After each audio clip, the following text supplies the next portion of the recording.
Hello everyone. Today in this class we are going to see about functions of management. In your previous classes you have gained more knowledge regarding what is management and what are its features and importance and everything. So what is a management? Management is a goal oriented process and it is an art of getting things done through others. So now we are moving on to functions of management. As you can see, functions of management is broadly divided into two main categories, that is main function and subsidiary function. As the name itself tells, main function is very important and necessary for a management. So let us see what are the main functions of management. Main functions of management is broadly again categorized into 7 categories. First is planning, organizing, staffing, directing, motivating, controlling and coordination. So let us move on to the first main function of management. What is it? Planning. What is planning? It is the primary function of management. So planning is very important. We always have to plan our things before we do anything. So it is something that is related to the proverbs of think before you act or look before you leap. Planning, nothing can be done without planning. If you get into anything, you will be very confused to what to do next. Let us take the example of your life, of your examination itself. So if you are going to attend a board examination in the upcoming February or March, you have to start studying from the before your academic, that is your academic year itself. You have to plan, you have to schedule your timing, you have to spend more time on studying, you have to take more tests, you have to practice, then only you can do well in your board exam. Same as in the case of business also, you have to plan what you are going to do, you have to perform all the tasks, then only you can get the reward, that is your profit. So next we are moving on to something second category. So what is next? It is obviously organizing. Organizing is something you're doing, that is after planning you have to start doing something, you have to take an initiative and start doing something, that is called organizing. Organizing is the process of establishing harmonious relationship among the members of an organization and the creation of network of relationship among them. So organizing is a function, is function work, that is you are assigning your work to the employees. Okay, this group will do the production work, this group will do the technical work. So like this you are organizing everything, you are creating some relationship, you are creating the good relationship among the employees and also with the organization and the employees, right? So next we are going to staffing. We not only organize the people and create the good relationship, we also want people in them. We can't do anything without people, right? So we are coming into the next category of staffing. So what is staffing? You are employing someone, you are selecting someone for your business activities. So you are selecting someone for someone who can take care of your business activities, that is they can do your business activity. Those are obviously employees. It can be for any post, anyone. So some you can, as you can see, staffing function comprises the activities of selection and placement of competent personnel. Okay, in the other words, staffing refers to placement of right person in the right job. So if you study commerce, if you're studying to become a manager, so you can only go and work as a manager, you can't go and work as someone like doctor or engineer, right? So same as in the business case also, if you're working, if you're studied for something like manager, you will go as manager, or you have studied something more like chartered accountant, you will go to a higher position in the business organization. So this tells us that in staffing, right person in the right job is very very important. Okay, so next, moving on, we have directing. What is directing? Directing is something you're leading, that is you're taking everyone behind you. You're saying what to do, you're motivating them, you're guiding, you're communicating with your subordinates in order to accomplish the goals which you have set earlier. That is, already you have planned, right? You have planned to do these things, so you are taking your subordinates towards the goal. So this is called directing, because as you are the higher official, you only know what are the plans. Your subordinates, that is the persons who are below you, do not know what they have to do. So you're directing them, like teachers direct students, like principal directs the teacher. So like this, you're motivating, you're leading the way. Okay, this is called directing, right? So you're doing this by circulating circulars, instructions, like that you are giving to them, so that they can follow your lead, and they can go towards the goal. So next, you have controlling. What is controlling? Controlling is performed to evaluate the performance of employees and deciding increments and promotion decisions. Controlling is you're seeing whether a person is doing their jobs good or not. If they're doing good, you have to give them some reward, right? If you get good marks, you expect others to appreciate you expect others something from others. So like that, if you do good in your work, if you excel in your work, you automatically um, you automatically expect reward, right? Expect reward from the organization, or you expect something. So that in that way, organization provides you with promotion or increments. Like if you do more sales, you get 5,000 increment, like this. You get some reward. So in the other hand, if you don't perform well, organization also takes steps to make you perform better. They take remedial steps, they take remedial training for you.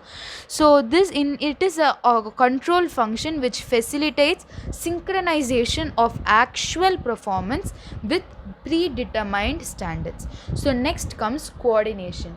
Even though you plan, you organize, you staff, you direct, you control, everything should come with coordination. Everyone must coordinate, everyone must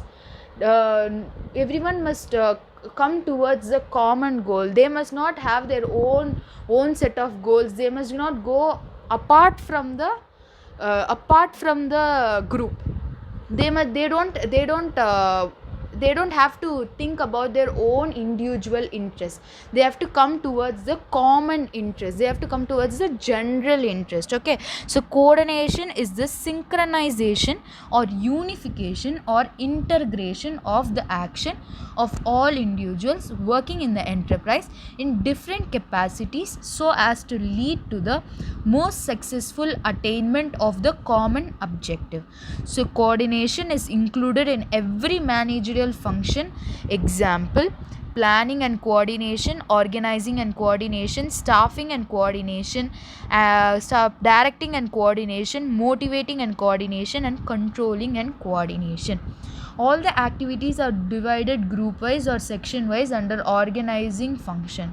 Now such group activities are coordinated towards the accomplishment of objectives of an organization.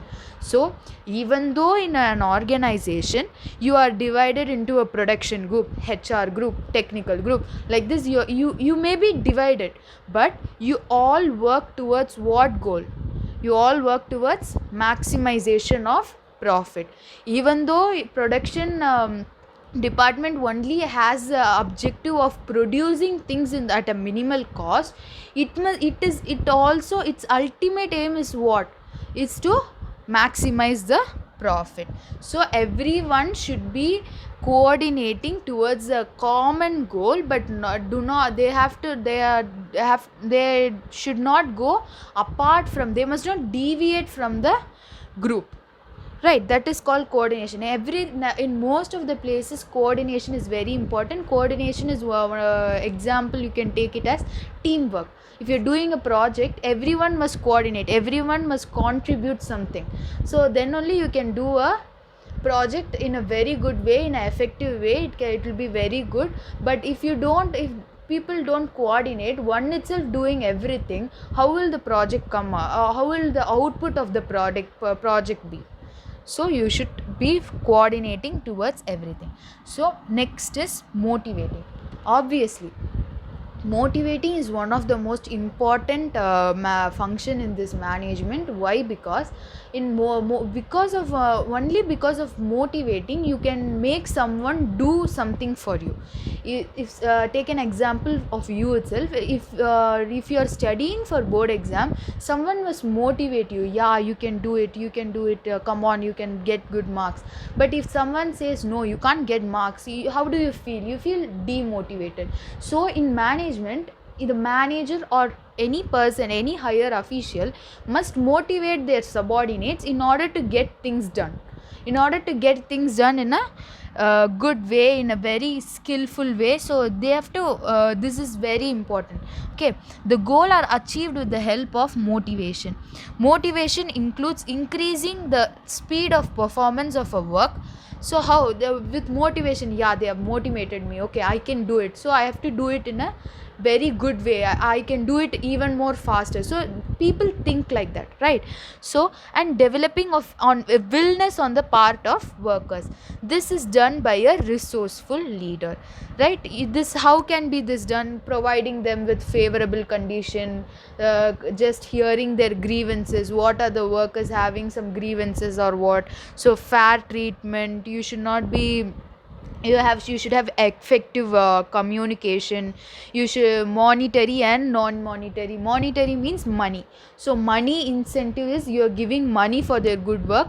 Or non-monetary incentive is something which you provide facilities to them, like you give them free hospital service. So like that you should give them with some motivating things. Okay, next we move on to something, we move on to subsidiary function. So what includes subsidiary function? Subsidiary function has 4 parts, so 4 categories, that is communication, innovation, decision making and representation. Okay, so first we'll come to the first topic. So what is innovation? Innovation is something, new ideas, right? So you are getting new ideas. Innovation is creating new ideas, right? Each and every part of our life we need some new ideas, we need new things to start, we need new things, right? That is like in a business, if you take it in a business point of view, you're like innovating. You make new products, you try to make new products, or you try to manufacture in a new method or technique so that cost will reduce. So these and all come under innovation. Innovation refers to preparation of personnel and the organization to face the changes made in the business world. So if you take, I will give you an example for this. So if you take your mobile phones, okay, so before 20 to 30 years they had the basic set of mobile phones, right? So it was like Nokia mobile phone, which was the basic set. Then and even the mobile phone was only kept by 2 or 3 members. Okay, so as years moved on, as years rolled on, right, so everyone started using touch phones. So next came the smartphones. Now each and every person in this world is having a smartphone. They are using their mobile phone all the time. So see how the technology has changed from a basic set to something which is very advanced technology. So this is called innovation. Okay, because of someone's new idea only the creation of smartphones came into existence, right? So this is called innovation. Okay, this makes a change in the business and business environment. Okay, so next comes Representation. A manager has to act as representative of company. Manager has dealings with customers, suppliers, government officials, banks, financial institutions, trade unions, and the like.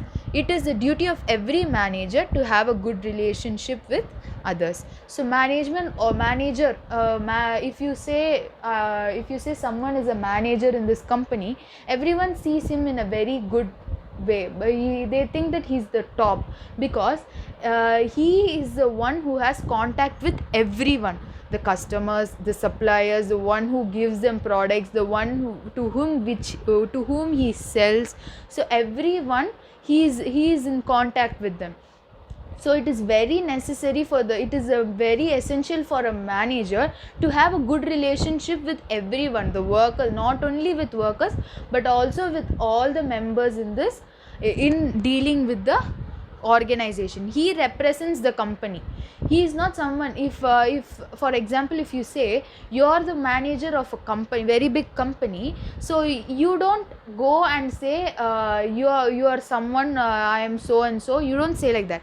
You say I am the management of this so and so company. So you are representing the company. Always a owner cannot come and do dealings with customers, so you have the most close contact with the customers. So it is very important that you represent yourself on behalf of your company, and also we have a good relationship with the employees, customers, and etc. So next is decision making. Every employee of an organization has to take a number of decisions every day. Decision making helps in smooth functioning of the business. So decision making is also one of the most important function, as decision making only makes you move on to the next level. Communication is the transmission of human thoughts, that is from workers. Sometimes workers have some thoughts, they want to communicate with you, so that they have new ideas, right? New ideas coming into your head is head is also important, but the more important thing is you have to communicate it to the your higher officials, so that they carry on that idea. Okay, so workers are informed about what should be done, where is to be done, how is to be done, and when is to be done. So this is communication, is a way by which you get to know, you get how to say, you are informed. Okay, you are informed what to do. If you're not said what to do, how will you perform the task? Okay, if you are given some deadline only, then only you can make the product within the particular time. So this is the importance of communication. So we have seen so far about the functions of management. In that we have seen the two categories, that is main function of management and subsidiary function of management. So we have seen the 7 categories of main function and 4 categories of the subsidiary function. So I hope everyone understood. So thank you.